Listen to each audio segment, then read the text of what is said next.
Hello everyone and welcome back to my channel. I'm excited today. I wanted to try something different and split up the video and just give you a chance to meditate on the reading portion. So if you didn't get a chance to read or listen, the 2 Corinthians chapter 8 is right up here, and just click on it. When you ever have a moment, you can meditate and just kind of have that be more of a soothing, more of a relaxing time with you and God and me, of course. Today, I just kind of wanted to do the life lesson portion, and I wanted to have fun with it. Just trying something new and see what works. Let me know in the comment section if you prefer the whole video or if it really doesn't matter. It's okay. I'm just going to try it and see how it works. Life lesson for 2 Corinthians chapter 8, 1 through 24. Let's do this. Situation. Paul expressed confidence in the Corinthian church. He asked them to complete their collection for the Jerusalem church, which they had promised a year before. Observation. We give as a natural response to our love for Jesus. We should give according to our abilities, voluntarily and generously. God gives to us so that we can share with others. Inspiration. Our tithes and offerings are God's by right, for the first fruits belong to Him. Tithing is God's key to your successful personal finances. Christians live under grace, and therefore their tithing is not a legal requirement, but a reason of grace to God. Jesus Himself fulfilled the Old Testament law, including tithing, but He never revised the law downward. God owns everything. When billionaire Howard Hughes died, naked and terrified of flies, someone asked how much he left. The answer, of course, was all of it. The ultimate measure of a man's wealth is how much he is worth when he has lost everything. Naked we come into this world, and naked we depart. Our wealth consists not in the abundance of our possessions, but in who we are as children of God. How we must remember, the earth is the Lord's, and everything in it, the world, and all who live in it. Psalms 24:1. We may possess things, but God owns them. From God's Call to Responsible Giving by Gordon K.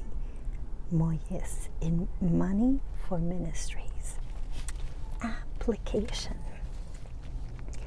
Do you plan giving so that you can give regularly?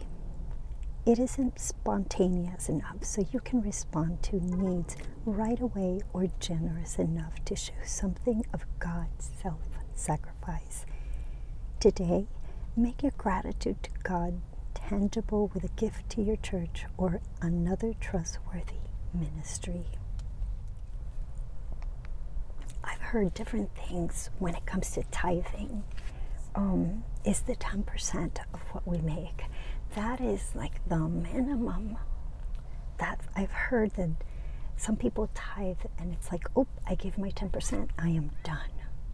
Other people do 10% and they give back to the church, meaning through serving in the church or helping your neighbor, helping other people. I feel like the more you give, the more God will reward you. So when I first started working, it was exciting to tithe. It was like, oh, I have money to give. I have money to give. And I remember as a little girl, our church had these like cardboard little booklets, not booklets, but little cardboards that had money in it, like had like quarters, and it had like little slots, and then you put quarters in and you fill it up. So that was the goal. So there was always a fun goal to tithe. And then when you're done, you like return it. Another one we had was like it was cardboard, made out of cardboard, like a little piggy bank, and it was a church. It was like in the shape of a church. It was this little bit, the shape of the church. And what we were supposed to do was just any change that we saw around, we would put it in that little church. So when you filled it up, you took it to the church, and that was your tithe. Like, as a kid, that's what you do.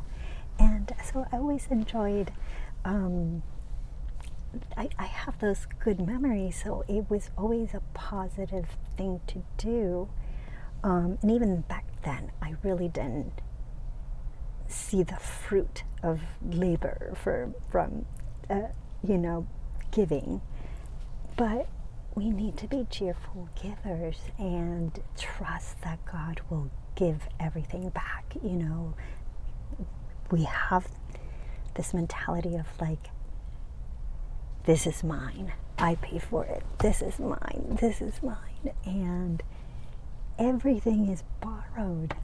There will be one day where we're not going to need this. We can't take this with us. We have to kind of get back to that, to just being a cheerful giver, excited to give, but not because we're getting something in return, but it's almost like this trust, like this, I know he's going to take care of me. I know he's going to provide. I did want to read a couple passages and that were recommended here in the life lesson. Okay, so first one is Deuteronomy 15:10 through 11. Give freely to the poor person, and do not wish that you didn't have to give. The Lord your God will bless your work and everything you touch. There will always be poor people in the land, so I command you to give freely to your neighbors and to the poor and needy in your land. Throughout the Bible, he promises us that he will provide for us, and we're all pieces of a big puzzle, and God uses blessings. God uses us to bless others, and it's almost like perfectly, he can align things perfectly, so when this person struggles, there's one person that can help, that can provide. And then when this person is struggling, there's another person that can provide. So we're meant to work together and support each other. Malachi 3:8. Should a person rob a god? But you are robbing me. You ask, how have we robbed you? You have robbed me in your offering and the tenth of your crops. The tithe is meant to give back to people, to help others, and you're robbing God by blessing others through what he's given you. Matthew 10:8. Heal the sick, raise the dead to life again. Heal those who have skin diseases and force demons out of people. I give you these powers freely, so help other people freely. It's not just about giving money. It's about helping people, helping others, helping people with needs. I give you these powers freely, so help other people freely. I mean, God's giving you such a big gift to bless people and help others. And he's calling it almost like a superpower it's like God's power through you. Luke 6:38. All right. Give and you will receive. You will be given much. Pressed down, shaken together, and running over. It will spill into your lap.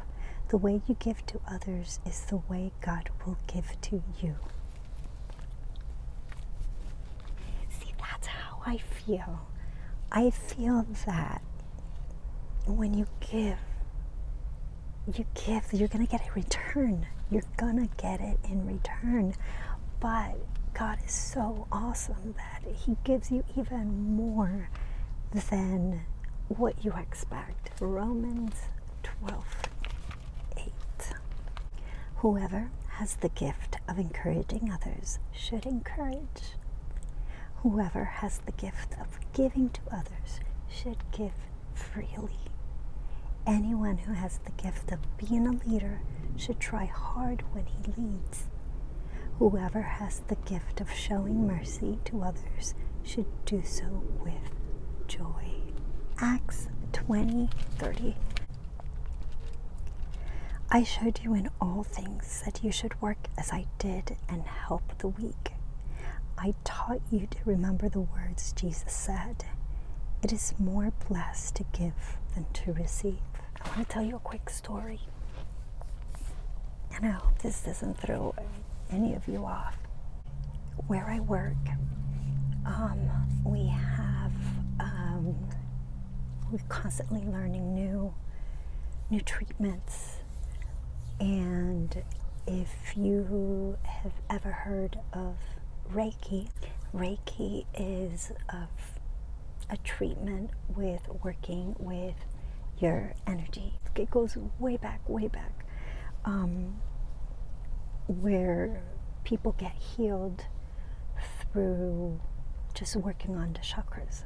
So we have this treatment called energy balance, which is pretty much balancing your chakras. When your chakras are blocked,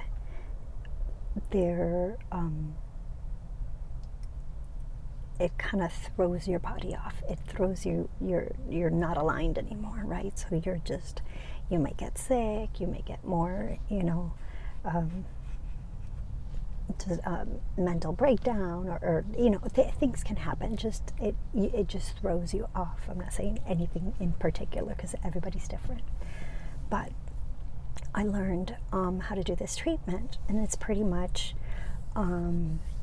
using my hands, is using my hands and energy to help the chakra, by applying my hands on someone. And you could see that as how Jesus laid hands on people.